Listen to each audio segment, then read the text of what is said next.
Correction de l'exercice 5. Donc sensibilité des cônes et des bâtonnets. Alors, donc on va parler un petit peu des bâtonnets puisqu'on les a pas trop évoqués dans le cours. Ce qui est important ici, puisqu'on nous demande de comparer la sensibilité des cônes et des bâtonnets, c'est de regarder le graphique qui est à droite. Dans ce graphique, qu'est-ce qu'on nous montre? On nous montre la courbe de réponse des différentes cellules en fonction de l'intensité lumineuse. Et ce qu'on voit, c'est que le meilleur temps de réponse, la meilleure réponse des bâtonnets, c'est pour une intensité lumineuse qui vaut 10 puissance 0. Donc 10 puissance 0, hein, ça fait 1. Et la meilleure réponse qu'on puisse avoir du côté des cônes, elle est à peu près par là.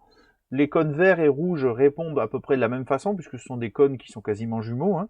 Et par rapport à l'intensité de référence, donc qui est l'intensité minimale pour laquelle le bâtonnet réagit, eh ben, on est quasiment à 1000.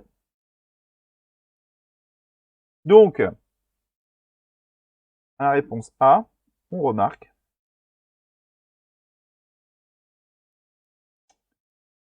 que dans le meilleur des cas,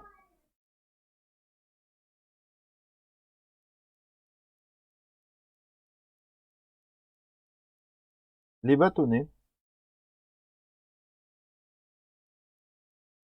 sont 1000 fois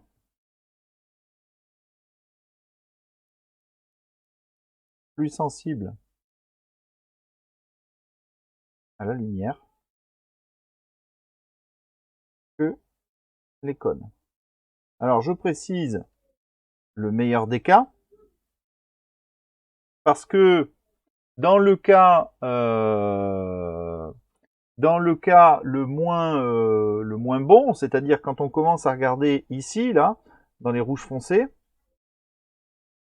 on va appeler rouge profond, et ben en fait, dans les rouges profonds, les bâtonnets font jeu égal avec les cônes rouges au niveau de la sensibilité. Donc c'est 1000 fois dans le meilleur des cas, mais c'est pas tout le temps pareil. Alors, justifier l'expression, la nuit tous les chats sont gris, B, la nuit, seuls les bâtonnets sont stimulés.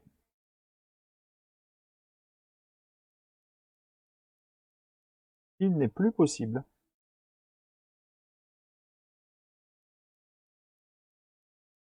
de percevoir la couleur des objets. Voilà. Alors, question 2. On nous parle d'une longueur d'onde monochromatique lambda égale 430 nanomètres qui pénètre dans l'œil. Quelle est cette couleur? Alors 430 nanomètres, on va chercher. 450, on est ici. 400, 425, 430, on est à peu près par là.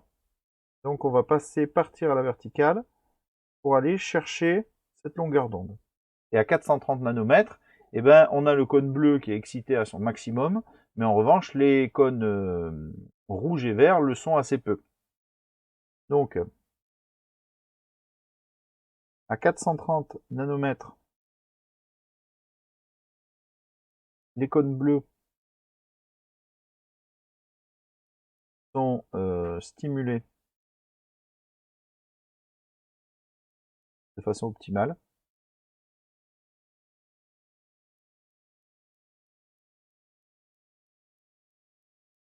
Contrairement au rouge et au vert. Et comme il n'y a que le bleu qui va renvoyer une information, le cerveau en déduit que on voit du bleu. Voilà. Question 3. En vous aidant du graphique, indiquez en justifiant quelle est la longueur d'onde d'une lumière monochromatique jaune. Donc, question 3. Une lumière monochromatique donne une sensation de jaune. Hein, la notion jaune, ça veut dire stimulation des cônes verts et rouges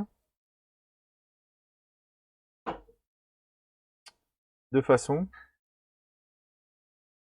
équivalente. Du coup, on va chercher l'intersection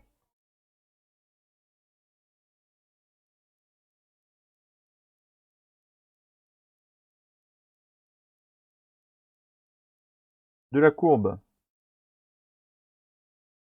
rouge et de la courbe verte. Bah, cette intersection, elle est ici. On en déduit donc qu'on a une longueur d'onde de l'ordre de 550 à 575 nanomètres. On lit lambda est compris entre 550 et 575 nanomètres. Alors évidemment, là, on n'est pas au nanomètre près, hein, au niveau de la précision. 550, 575, ça passe. Vous me mettez pas 650 nanomètres, quoi. Voilà. Fin de l'exercice 5.